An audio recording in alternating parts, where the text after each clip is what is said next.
She hated me and made me think I was an idiot. OTP. I don't know if this is pro, but it is certainly more than petty. In high school, 10 plus years ago, I was quiet and attentive in class. Teachers liked me. I wasn't popular, but I had good friends. I say all this to explain that high school was relatively calm for me. I played sports, was on the student newspaper, and got decent grades. However, that all changed my second semester junior year. I've always been a voracious reader. My freshman English teacher recommended I move up to the honors English track, so I did for freshman, sophomore, and the first half of junior year. Then I was put into classical literature my second semester junior year. I've always loved Greek and Roman stories, and had already read your typical high school classical reading list on my own. I didn't mind reading them again until I met Ms. Umbridge. She put on a sweet facade, but she was downright evil. She also decided she hated me. I still do not know why, or what transgression I committed, but she hated me. I assume it was my habit of sometimes nodding off in classes. At the time, I had undiagnosed thyroid issues, and was getting up at 5 a.m. for swim practice. I say sometimes because it happened maybe twice a month total between all 8 classes. I don't remember nodding off in her class, but it could have happened. Anyways, her class was 50% essays/written reports. The rest were random quizzes and a couple tests. I was on the student newspaper, and I was a decent writer. I wasn't worried about maintaining A, B, or up. We wrote our first paper, and I got a D. I was shocked. The only class I struggled in was chemistry, and still my lowest assignment grade was a C. After class, I asked Ms. Umbridge what I did wrong, because her notes were minimal. She told me my assessment of the material was uninspired. Okay. Can you direct me to an example of an inspired assessment? Come back during study hall.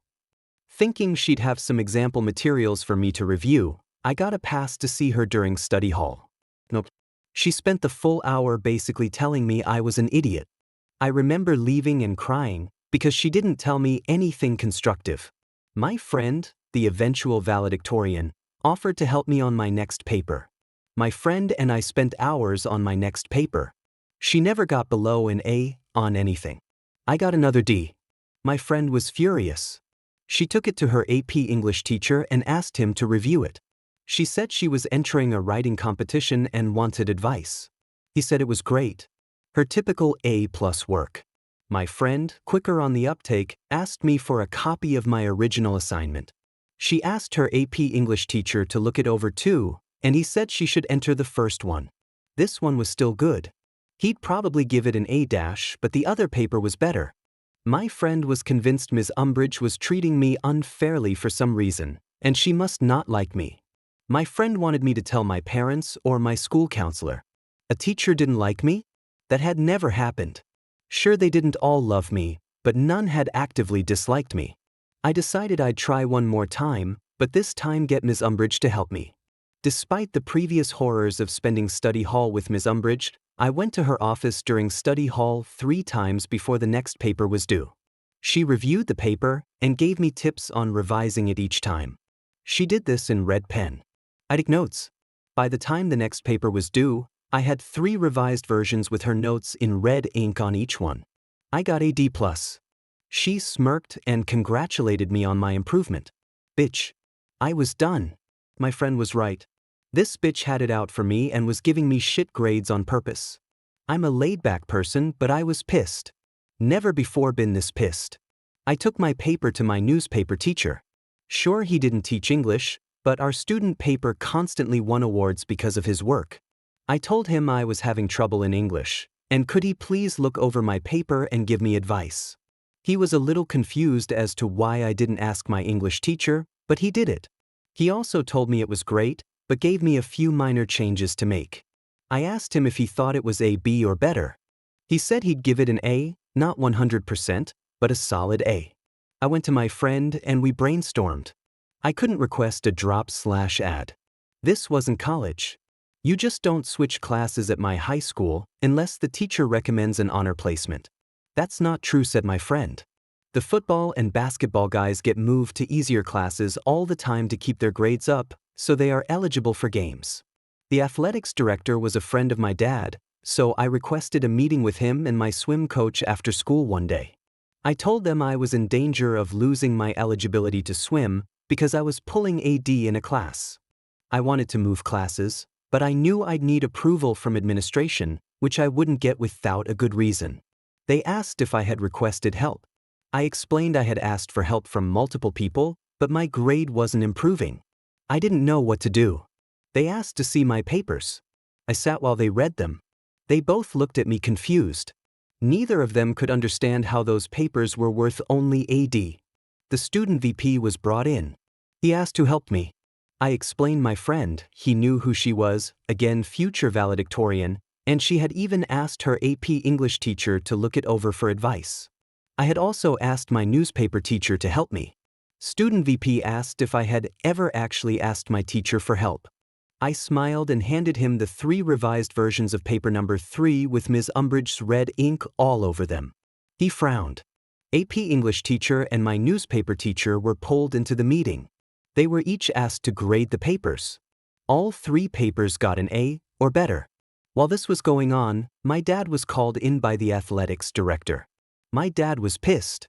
He demanded I be moved to another class, and that Ms. Umbridge be put under review. Clearly, she wasn't grading students on their work but on her own personal opinions. The school administration obviously bristled at the accusation that a teacher was treating students unfairly.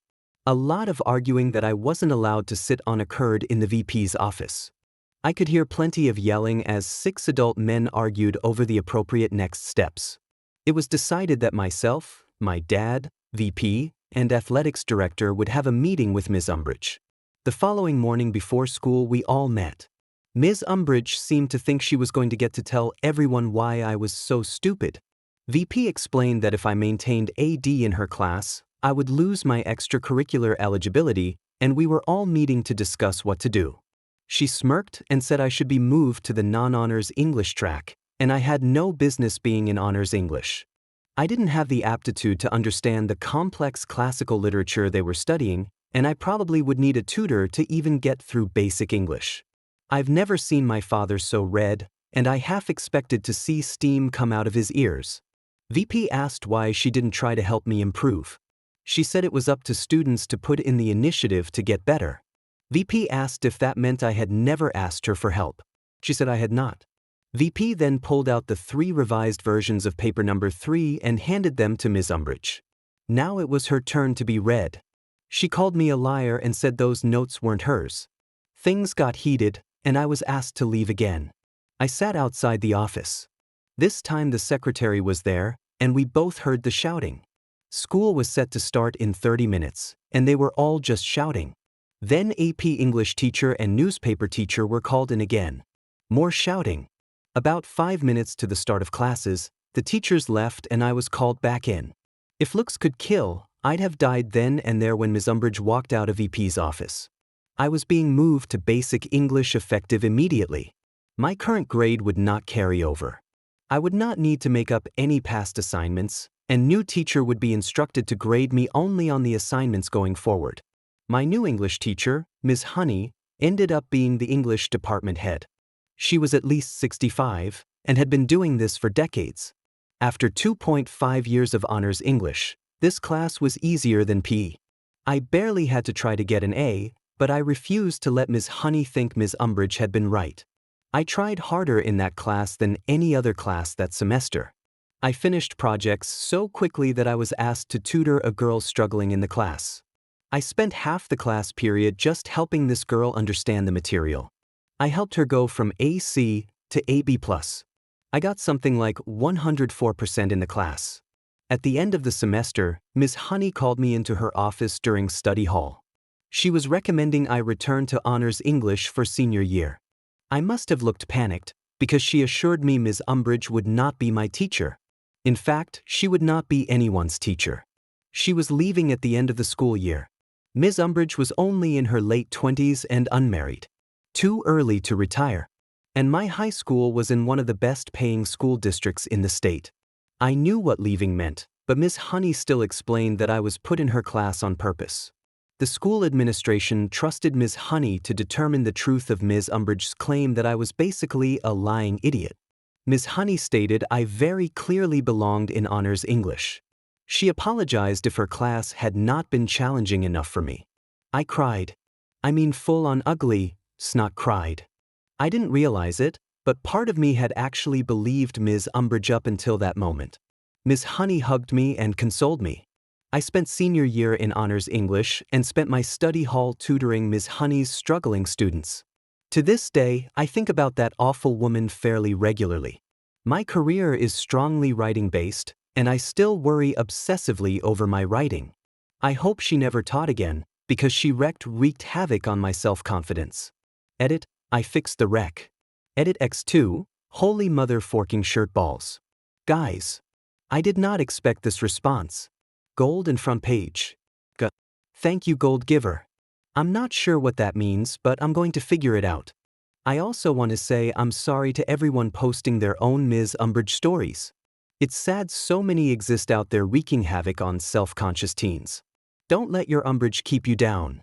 You are better than Umbridge.